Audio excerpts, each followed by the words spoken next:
pourquoi, Seigneur, je me tiens devant toi ce matin pour t'implorer. Fais-moi grâce. Donne-moi la sagesse. Donne-moi des paroles de connaissance. Donne-moi le discernement. Que je puisse discerner ce qu'il faut donner, ce qu'il faut encore retenir en moi. Par la puissance de ton Saint-Esprit. Donne gloire à ton nom.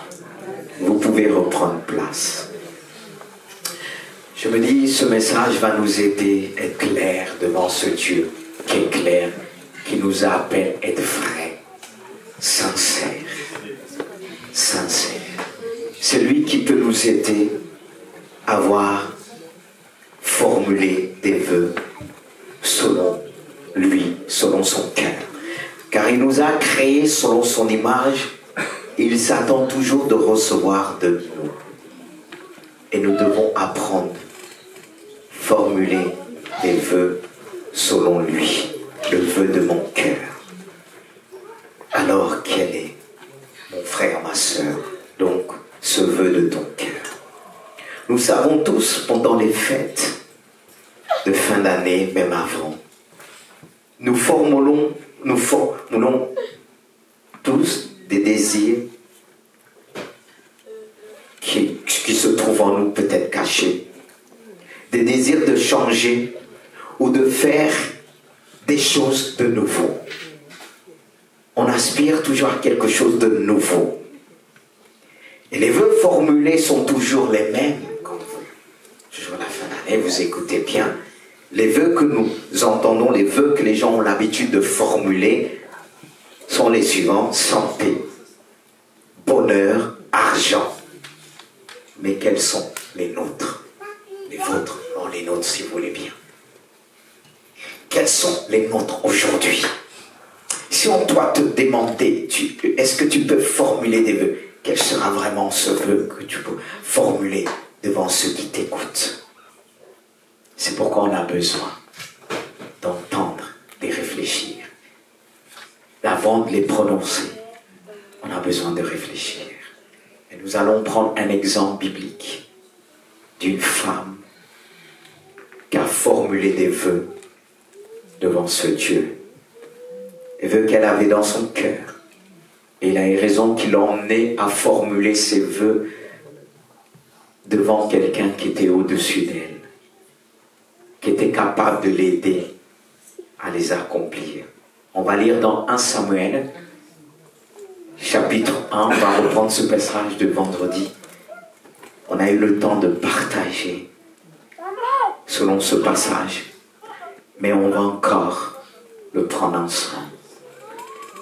Il est dit qu'il y avait un homme de Ramathaïm, Sophie, de la montagne d'Éphraïm, nommé Elkana, fils de Jéroham, fils d'Élu, fils de Tohu, fils de Souph-Éphratien. Il avait deux femmes, dont l'une s'appelait Anne et l'autre Pénina. Pénina avait des enfants, mais Anne n'en avait point. Chaque année, cet homme montait dans sa ville à Silo pour se prosterner devant l'Éternel des armées et pour lui offrir des sacrifices. Là se trouvaient les deux fils d'Éli, Ophni et Phiné, sacrificateurs de l'Éternel. Le jour où Elkana offrait son sacrifice, il donnait des portions à Pénina, sa femme, et à tous les fils et à toutes les filles qu'ils avaient d'elle. Mais il donnait à Anne une portion double, car il aimait Anne, que l'Éternel avait rendue et stérile. S'arriva lui prodiguer les mortifications pour la porter à vérité. Waouh! De ce que l'Éternel l'avait rendu et stérile. Ensuite, et toutes les années, il en était ainsi. Waouh! chaque fois que Anne montait à la maison de l'Éternel, Pénina l'a mortifiée de la même manière. Alors, elle pleurait et ne mangeait point. Waouh, c'est Dieu. Elkana, son mari, lui disait, Anne, pourquoi pleures-tu et ne manges-tu pas? Pourquoi ton cœur est-il attristé? Est-ce que je ne veux pas pour toi mieux que 10 fils? Ça veut dire qu'il avait 10 avec Pénina. C'était difficile. Chaque année, elle pleurait. Chaque année, elle montait dans le temple. Sa rivale l'a mortifiée. Le mot mortifié a vraiment sa signification. Quelque chose qui te tue, qui te fait mal, qui te détruit. Tous les ans, chaque année que tu viens pour faire quelque chose dans la maison de Dieu, quelqu'un vient pour te... Qui a ce rôle-là? Souvent devant nous, Satan. Mais est-ce qu'il descend comme ça pour jouer ce rôle? Il utilise des gens, des personnes. C'était Dieu, elle pleurait. Son mari essayait de la consoler. Ça ne marchait pas. Il dit, mais je suis là. Je t'aime plus. Mais c'est ce qui veut dire, l'amour ne suffit pas. Vous qui mettez tout sur l'amour, en disant, il m'aime, il m'aime, il m'aime, ça ne suffit pas. Lui, il a tout fait. Il ne pouvait rien faire. C'est pour ça qu'on va lire la suite. Anne se leva après qu'on eut mangé et bu à Silo. Le sacrificateur était assis sur son siège, le pasteur de l'époque, près de l'un des poteaux du temple de l'Éternel, et l'amertume dans l'âme. Elle pria à l'Éternel et versa des pleurs. Et voici le vœu qu'elle va faire à Dieu. Le vœu, c'est ce qui nous intéresse. Elle, Anne, fit un vœu en disant, l'Éternel des armées, si tu daignes, l'Éternel, si tu daignes regarder l'affliction de ta servante, si tu te souviens de moi et n'oublie point ta servante, et si tu donnes à ta servante un enfant mâle, je le consacrerai à l'Éternel pour tous les jours de sa vie, et le rasoir ne passera point sur sa tête. Là, elle s'engage. Elle s'engage, elle dit, si tu me bénis, si tu fais ceci, cela, ta servante, tu ôtes l'opprobre, tu ôtes la honte, et que tu me donnes un fils. C'est bien ça. Elle n'a pas demandé 50. Vous savez, il y en a qui sont gourmands, qui demandent. Demande l'essentiel et le reste viendra. Demande, tu dois apprendre à discerner dans ta prière, dans tes vœux. Ne sois pas long dans tes vœux. Il y en a, quand tu leur demandes quelque chose, ils déploient tout un livre. Elle a dit, si tu donnes, hein mes soeurs, on aime bien la poésie, c'est bien, mais il ne faut pas la mettre toujours partout. Là, il s'agit d'un vœu, parce que si tu donnes un livre, il faut l'accomplir après. Le livre que tu as donné, toutes les paroles belles, il faut l'accomplir. Elle a dit, si tu donnes.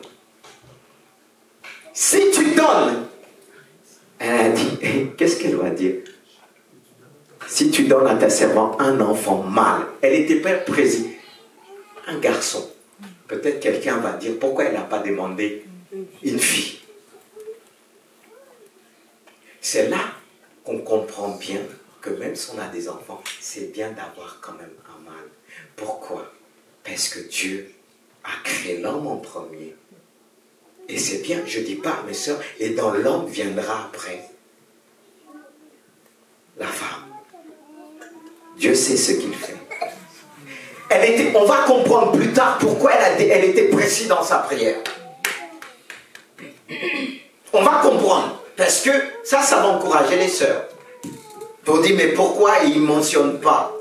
Mais Dieu est sage. Dieu a la réponse à tout. Hein. C'est pour ça que je me cache toujours derrière ses réponses. Comme ça, on ne m'attaque pas. Amen. Mais, pour décortiquer vraiment ce message, nous allons nous interroger d'abord, on dit, qu'est-ce qu'un vœu? Qu'est-ce qu'un vœu? Et quel impact? Quel est l'impact d'un vœu fait à Dieu, devant Dieu? C'est important de savoir. Ça va un peu révolutionner nos formules de prière. Et troisièmement, que disent les Écritures sur les vœux envers Dieu? C'est important. Mais revenons sur le premier. Qu'est-ce qu'est un vœu? Mais j'ai l'habitude de sortir d'autres questions pour nous emmener à une bonne réflexion. Que espérez-vous d'obtenir de nouveau en cette nouvelle année qui a déjà commencé? Qu'est-ce que tu souhaites recevoir? Si tu souhaites quelque chose de fort, la première chose que tu dois faire, c'est toi de accomplir ce vœu pour une personne. C'est-à-dire, on dit toujours que on n'aimera pas qu'on nous fasse, j'essaie de voir, ce qu'on n'aimera pas, c'est bien ça, aidez-moi, que, voilà, parfois les mots me manquent. Et quand tu dis, tu veux qu'on te fasse quelque chose, fais-le en premier. C'est un peu ça. Et le fait que je fais ressortir cette question, qu'espérez-vous obtenir de nouveau en cette nouvelle année qui a déjà débuté? Que voulez-vous changer? Vos désirs sont-ils comme ceux du monde ou sont-ils plus spirituels?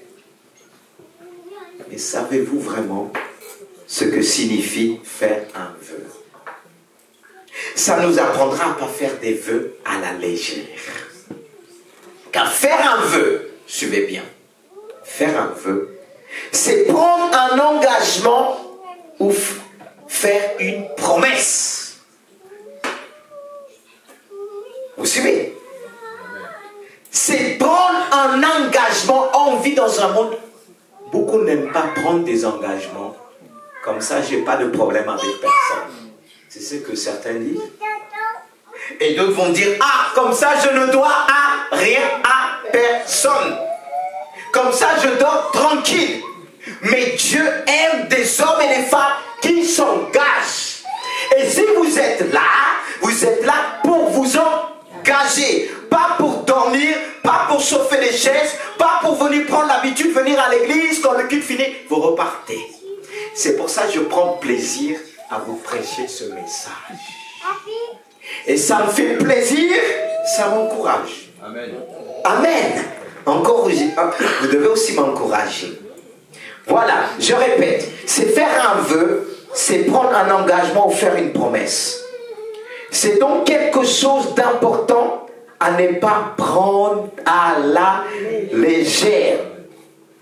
Beaucoup, j'ai marqué, font des vœux, mais seulement de la bouche et non du cœur. C'est pourquoi Dieu va dire à son peuple, ils m'honorent des bouts des lèvres, mais leur cœur est éloigné de moi. Alors, mon frère, ma soeur, ne sois pas de cette majorité qui ne tiennent pas leurs promesses. Ils sont capables de faire des vœux et de ne pas les respecter. Tu dois tenir jusqu'au bout. Voilà ce que c'est un vœu. C'est de s'engager fidèlement dans tout ce qu'on fait et poser des actes. Frères et sœurs, si tu as fait quelqu'un un vœu, ce que tu le dois, est-ce que tous ont payé leurs dettes? Je vous pose la question. Tu as fait tellement des vœux, permettez-moi de te dire, tu es tellement endetté. Parce que tu as l'habitude de dire, moi je paye mes factures, moi je paye ceci. Mais dans ce domaine, je te dis amen. Mais pas dans tous les domaines. Alors je t'invite à bien me suivre. Toi aussi qui nous suis, par via Internet, c'est aussi valable pour toi. Alors si on essaie de t'appeler à gauche, à droite, ton téléphone qui sonne, mets-le à côté. Parce que Dieu a des choses à te dire ce matin. Amen. Suis-moi. Alors, quel est l'impact d'un vœu fait à Dieu? J'ai noté, il existe des prières de vœux pour faire face à certaines bénédictions, tout comme Anne. Anne, pour accélérer la bénédiction, elle était emmenée à faire un vœu. Certainement, elle priait. Mais Dieu, dans son plan, il a suscité une Pénina. Pour nous apprendre à faire des vrais vœux, Dieu suscite des Péninas.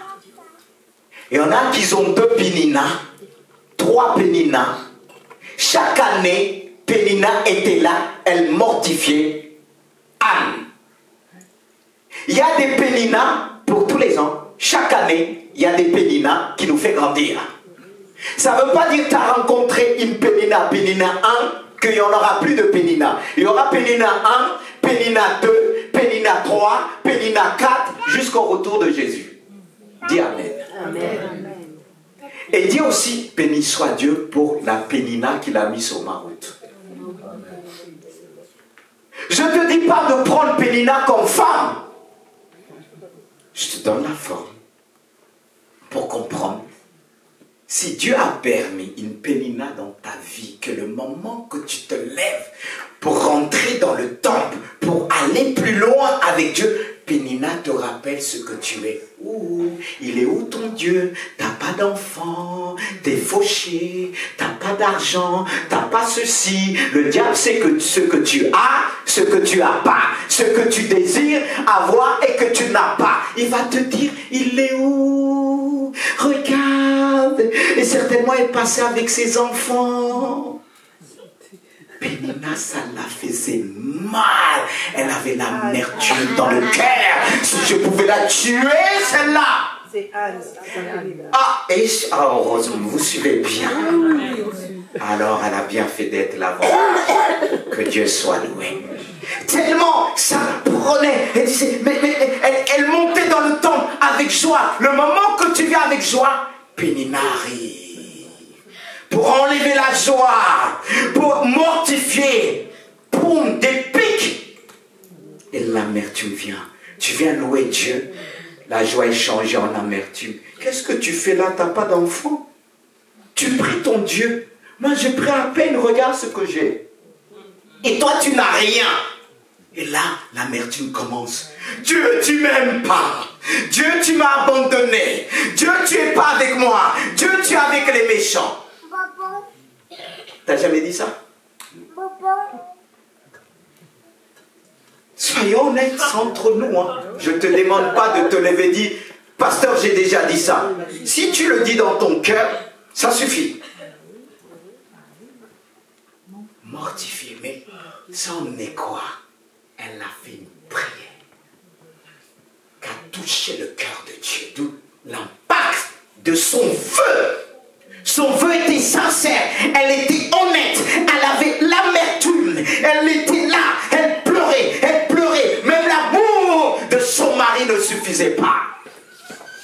Alors si tu t'attaches sur l'amour que les autres peuvent t'apporter, ils te donnent tout, mais elle avait besoin de l'essentiel. Elle dit, oui, son mari, tu m'aimes, tu me donnes tout. Mais je veux recevoir de Dieu. Mais pour recevoir de Dieu, il faut d'abord donner. Amen. Il y a une loi pour la bénédiction. Nous venons toujours dire Dieu donne, mais arrêtons. Il y a des principes dans la Bible qui déclenchent les grandes bénédictions. Mais pour déclencher les grandes bénédictions, il faut être mortifié par des péninas. Est-ce que vous suivez? Amen. Mais toi, tu veux toujours, ça va bien. Quand tu as une épreuve, tu dis Dieu m'a abandonné. Quand tu as une épreuve, tu dis tout le monde est méchant. Si Dieu met des méchants sur ta route, si Dieu met des méchants sur ta route, c'est pour te rendre plus fort. Alléluia. C'est pour que tu puisses vaincre, qu'on puisse parler de Dieu à travers toi. Alléluia. C'est ce qui va t'emmener à bénir Dieu pour les péninats de ta vie. Regardez, elle a dit à Dieu, est-ce que tu peux nous redonner ce verset 11 qui a impacté le cœur de Dieu? Redonne-moi le verset. Arrêtons de trop demander à Dieu. Tu vas dire, qu'est-ce que je vais donner à Dieu? Arrêtons d'être des mendiants. Elle va dire, alléluia, de regarder l'affection de ta... Si tu te souviens de moi, et n'oublie point ta servante. Elle dit, si tu donnes à ta servante un enfant, je te le consacrerai. Je le consacrerai à l'Éternel pour tous les jours de sa vie. Est-ce qu'elle a dit que elle était précise pour toute sa vie? Mais toi, tu donnes un peu à Dieu. Tu donnes une goutte, tu crois que tu as tout donné. Elle a dit tout pour Dieu, toute sa vie. Et comme si elle va dire, le rasoir ne passera point sur sa tête. Waouh, waouh, waouh, waouh, waouh, waouh. Comme je disais, je partageais vendredi. Dieu m'a appris dans la prière en disant, je permets des choses sur la terre parce que j'ai un plan dans le ciel. J'ai un plan dans mon cœur.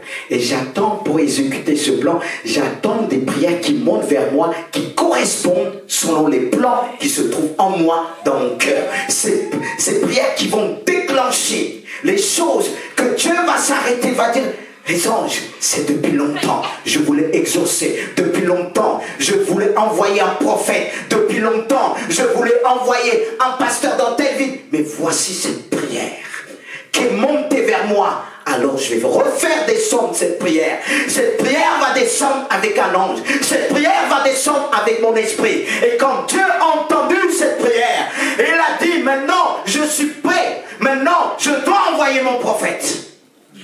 Amen. Il y a des prières prophétiques qui vont provoquer les choses. L'impact que cette prière a provoqué, parce que Samuel était déjà dans le cœur de Dieu. N'est-ce pas que Dieu dit à Jérémie, bien avant que tu sois venu dans le monde, tu étais déjà là, parce que tu étais pensé dans mon cœur, tu étais dans mon esprit, tu étais dans mon dessein, dans mon plan. J'avais préparé de t'envoyer sur la terre, mais j'attendais une prière. Et béni soit Dieu, je ne dirais pas béni soit Dieu pour Anne, mais béni soit Dieu pour Pénina, qui a poussé Anne de rentrer dans sa destinée, de rentrer dans sa bénédiction, comme le peuple d'Israël. Pour traverser la mer Rouge, il fallait voir aussi les Égyptiens derrière. Ils n'avaient plus le choix. S'ils retournaient en arrière, c'était fini pour eux. Ils avaient le choix de plus regarder la mer, de fermer les yeux, de s'attendre au secours de l'Éternel et de voir ce que Dieu allait faire à travers Moïse. Nous voulons voir des miracles. Il faut des Péninas. Il faut aussi des pharaons. Des gens qui ont l'esprit pharaonique, qui vont aller jusqu'au bout, qui même quand ils voient la gloire de Dieu, ils se relèvent et disent oui, il revient encore pour combattre. Parce que Dieu veut faire ressortir en toi tout ce qui est prophétique. Amen. Il veut faire ressortir en toi des paroles que personne ne connaît. Il veut faire ressortir en toi ce que tu es et que tu ne sais pas. Amen. Alors ne pleure pas. Ne commence pas à être triste. Elle était triste, mais à un moment elle a relevé sa tête. Elle a dit non la tristesse, non l'amertume. Voici ce que je vais connaître à mon Dieu. Ce qui se trouve dans mon cœur, le vœu de mon cœur, c'est ce que tu me donnes un fils. Je vais te le consacrer. Il sera pour toi toute sa vie. Amen. Son fils c'était elle aussi. C'était l'expression de ses vœux, de son amour pour Dieu. Quel est ton vœu ce matin? Quel est ton vœu? Est-ce que tu vas continuer à dire à Dieu, donne-moi, donne-moi? Il y a des gens que Dieu a donnés, ils sont partis, ni vus, ni connus. Mais Dieu veut te bénir. Dieu, la bénédiction qu'il veut te donner, elle va être une bénédiction grande pour les nations. Alléluia. Sais-tu le plan, connais-tu le plan de Dieu? Dieu veut t'emmener à connaître son cœur, de savoir que Dieu, il y a des choses qu'il veut répandre sur la terre. Il y a des choses que Dieu veut répandre dans cette église. Il y a des choses que Dieu veut répandre dans cette ville. Mais il écoute les prières. Chaque matin, il envoie des anges. Chaque matin, il envoie son esprit sonder les cœurs. Chaque matin, il envoie son esprit nous réveiller en disant, formulez-moi des prières qui viennent de votre cœur. Quel est le vœu de ton cœur? Dieu te demande ce matin, quel est le vœu? Est-ce que tu es inspiré? Est-ce qu'il y a encore quelque chose dans ton cœur? S'il y a quelque chose, tu vas le démontrer. Mais puisque tu ne veux pas le démontrer, que Dieu va t'envoyer des péninats. Alléluia. Il est fidèle. Voilà l'impact que cette prière a fait. Et on avance pour la gloire de notre Dieu. Alors il est capital de faire des vœux à notre Dieu et de se tenir. Maintenant, avant d'aller plus loin, j'aimerais vous demander, poser une question. Comme on a parlé de l'impact que cela peut faire devant Dieu, je veux vous poser une question. Que pensez-vous de l'importance du respect du vœu du mariage? Je sais que vous êtes en train de le répondre dans votre cœur, c'est pour ça que je permets ce temps de silence. Mais je vais la reposer la question. Que pensez-vous de l'importance du respect du vœu du mariage? Elle va être affichée. Affichée comme ça, ils vont le lire aussi. Que pensez-vous de l'importance? Est-ce que cela a de l'importance aujourd'hui, de nos jours? Mais je vais vous poser encore une autre question. Quand je réponds toujours par une autre question. C'est ce que les Juifs ont l'habitude à faire, c'est ce que Jésus avait l'habitude de faire. Alors, comment penser? Est-ce qu'on ne se dit pas qu'il y a une raison? Le fait que, écoutez bien, quand avant de faire les échanges, des alliances, on le fait par des vœux. C'est ce qui va sceller le mariage, l'échange des alliances. Mais pourquoi on le fait avant? On aurait pu mettre tac tac, tiens tabac, tac tac tac, et après on dit, ben, on commence les vœux. Mais on fait les vœux avant. Même si vous aimez les pères, on voit les princesses qui font comme ça. Mais quel est le plus important?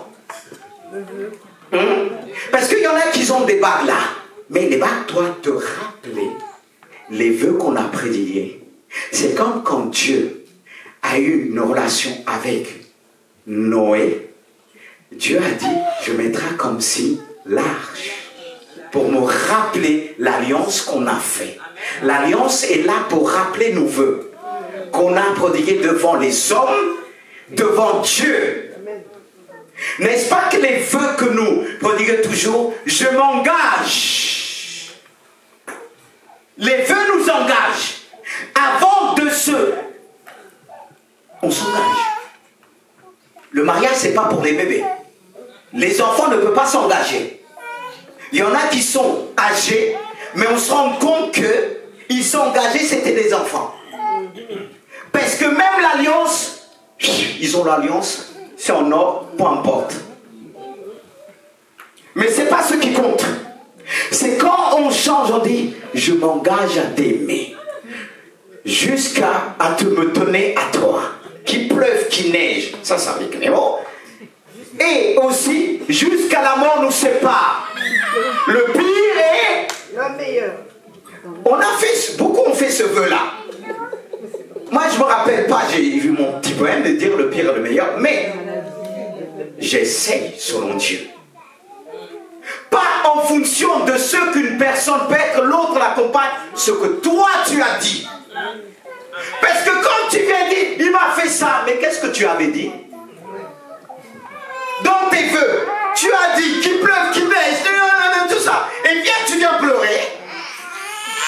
Mais si Dieu te demande d'aimer, ma fille, qu'est-ce que tu m'as dit? N'est-ce pas que tu as dit publiquement que jusqu'à que la mort, tu as dit même si la maladie, tu seras là. Et alors quand la maladie arrive, fuis. Comme s'ils n'ont jamais dit ça. Et après, quand les problèmes nous arrivent, dit, mais qu'est-ce que j'ai fait à Dieu? Comme une personne m'a dit, j'ai vu une personne la semaine dit, on m'a déclaré une maladie. Je ne me moque pas. Parce que j'ai vu Dieu guérir cette personne plusieurs fois. Chaque fois qu'elle venait demander pardon, des maladies encore, Dieu guérissait. Amen. Et quand elle m'avait dit, pasteur, je ne comprends pas. Qu'est-ce que j'ai fait, Dieu? J'ai dit, mais tu es où maintenant?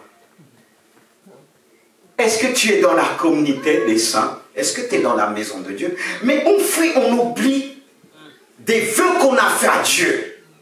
C'est pourquoi je prends l'exemple du mariage. Les gens sont par émotion dit, je serai là, qu'il pleure. Mais quand un seul problème arrive, ah non, non, non, j'ai jamais dit ça. Dieu a enregistré. Amen. Et tu as tellement dit des choses pendant que tu as vu ta princesse et tu as vu ton prince et tu es endetté. La première chose que Dieu va essayer de savoir en toi, c'est pas ce qu'elle te fait, ce que tu as dit. N'est-ce pas que tu as dit les problèmes, tu seras le mousclor pour être là, pour régler tous les problèmes. Mais arrive la vieillesse, t'oublies tout ça, tu dis j'ai oublié. Oublié quoi, pardon? Moi, il y a quelqu'un, j'ai promis à Dieu. Je dis, Seigneur, aide-moi à être fidèle.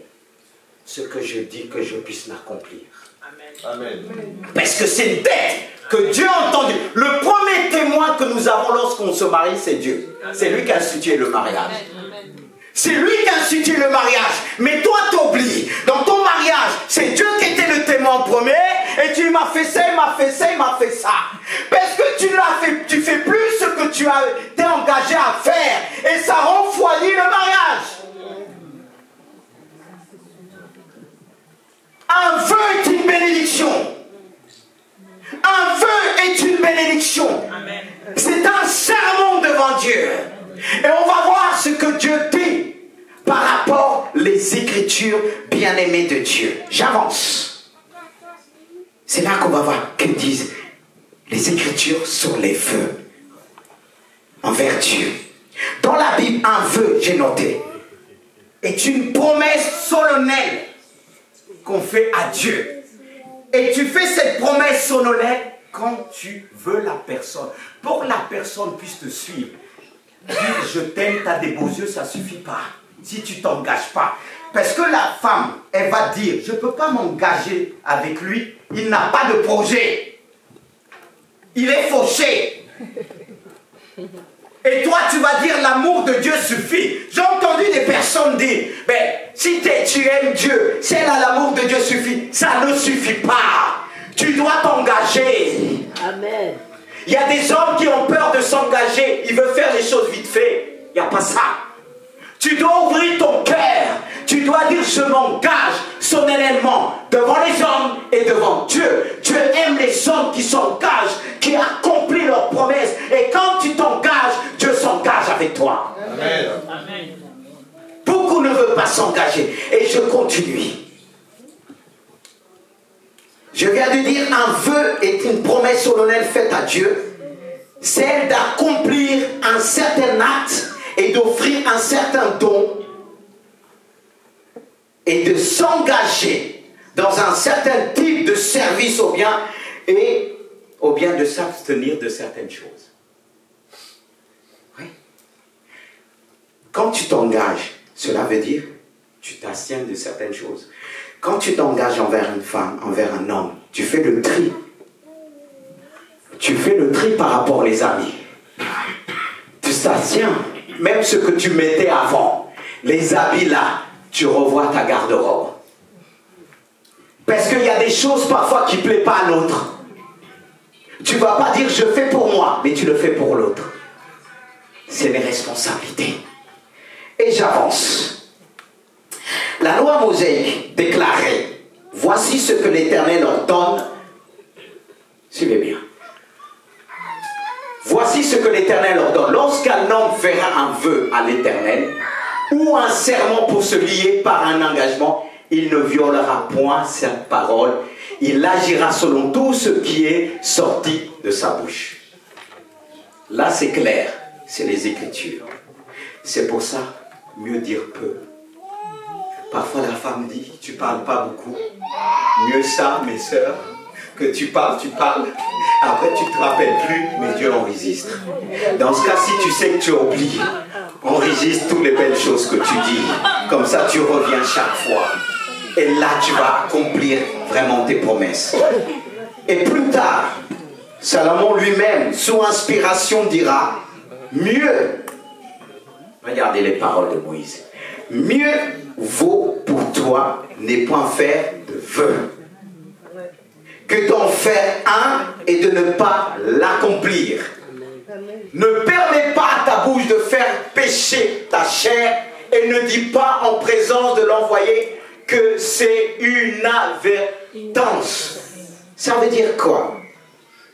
Défaut d'attention, c'est-à-dire, il y a d'autres qui vont dire, j'ai dit ça comme ça, j'ai pas réfléchi.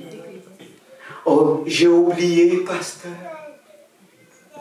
Combien de personnes ont fait des promesses, pasteur, je vais faire ça, je vais faire ça. Mais moi, je leur ai dit, quand je sentais que ça passait, j'ai dit, bon, décharge-toi, ça arrive. Dis, non, je vais faire. Ils sont où aujourd'hui? Ils ont une dette. Ils ont une dette qu'ils n'ont pas accomplie. Le fait qu'ils ont fait un vœu, qu'ils ont dit, ils vont faire ça, ils vont faire ça. Ils n'ont pas fait, ils pêchent. Ils pêchent, c'est un péché. Vous voulez que je répète? C'est un péché. Il le dit.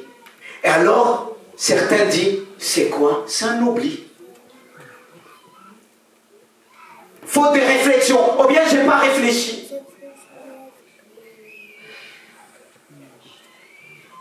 Est-ce que ça vous parle? On est là pour que Dieu ne nous parle pas aux chaises. Et si ça te fait mal, parce que des fois, il y en a qui fait mal, ça peut sortir, ça peut... Mais je fais mal à la chair, hein, à l'orgueil.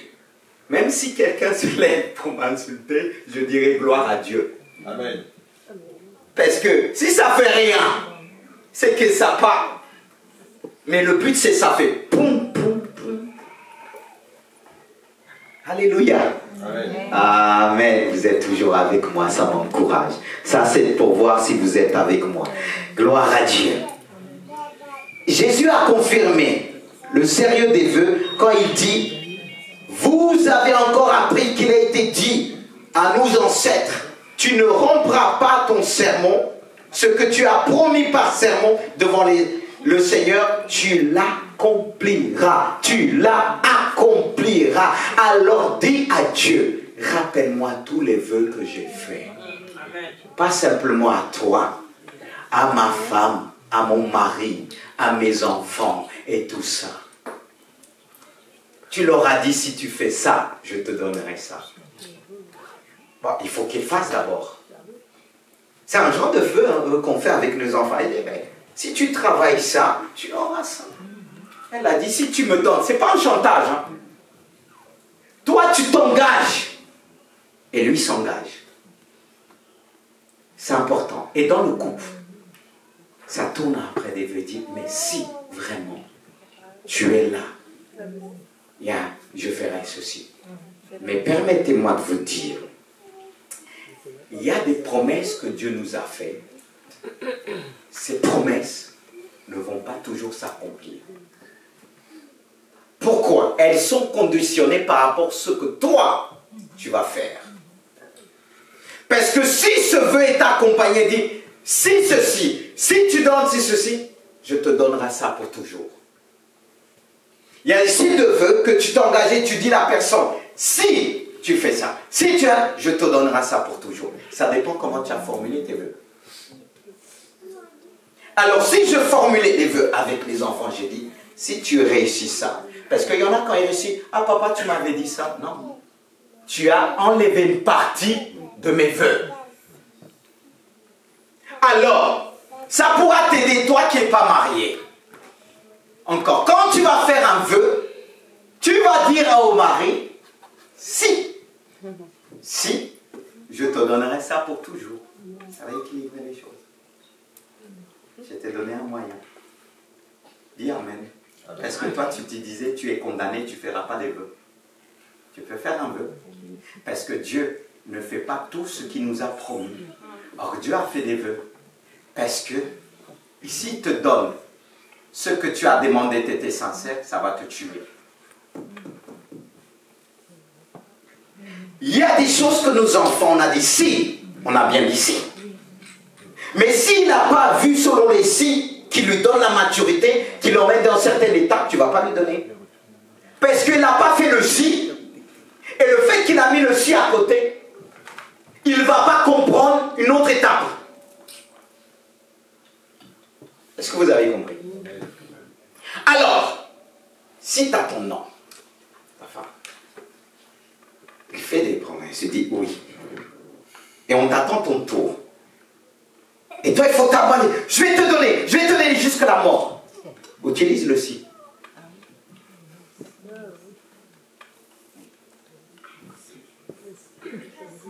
Ça vous arrange quand même. Dieu sait équilibrer les choses.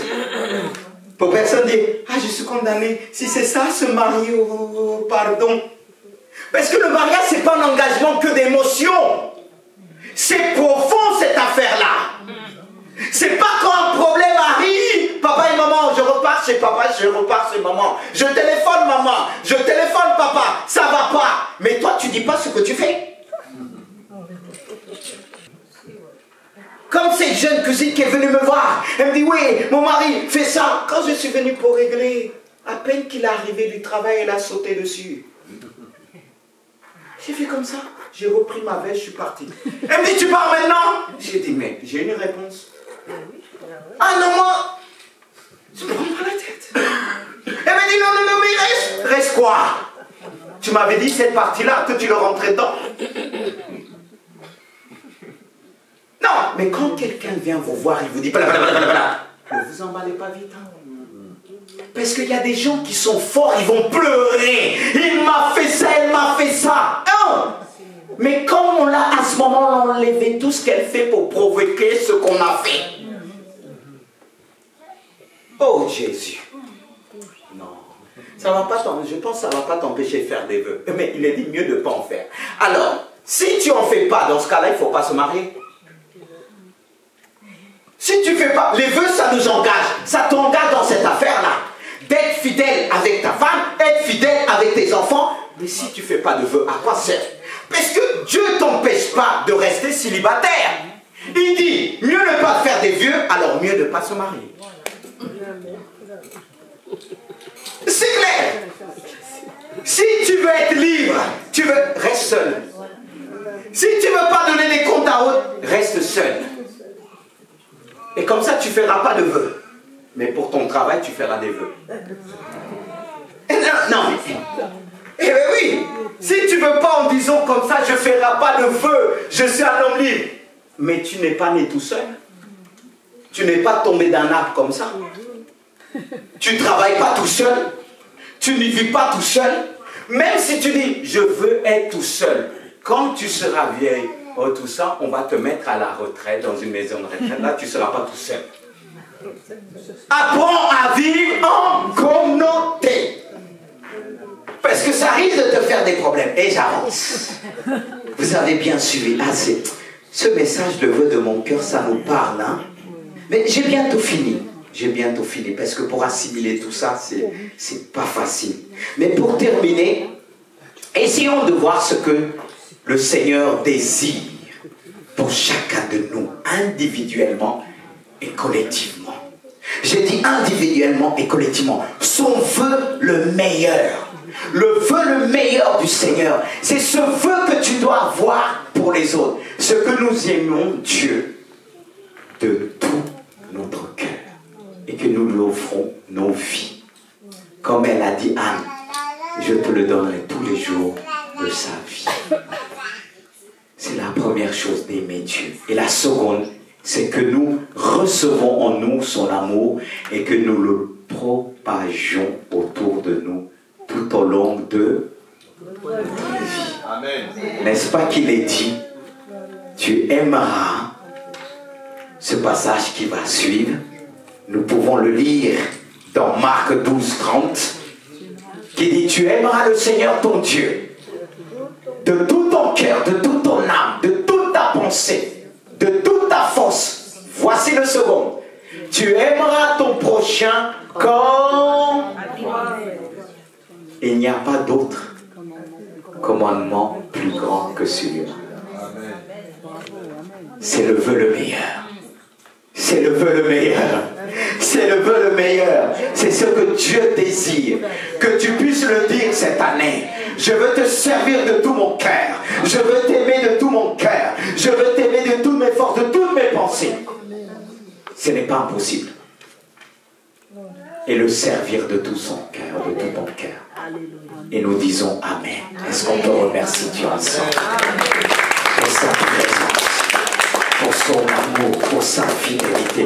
Est-ce qu'on peut se mettre debout pour remercier Dieu pour cette parole qu'il nous a donnée? Merci pour l'inspiration. Continue, Seigneur. C'est parce que tu nous aimes que tu nous parles.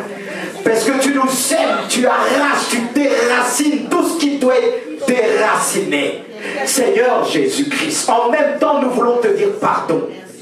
Si nous avons fait des promesses, des vœux que nous n'avons pas accomplis, c'est un péché. Pardonne-nous. Si j'ai fait des promesses à ma famille et que j'ai oublié, ramène cela à mon âme. Que mon âme se rappelle, que mon âme s'en souvient, que ton âme puisse s'en souvenir des promesses que tu as faites et que tu puisses l'accomplir. Si c'était pendant le mariage, que Dieu te rappelle.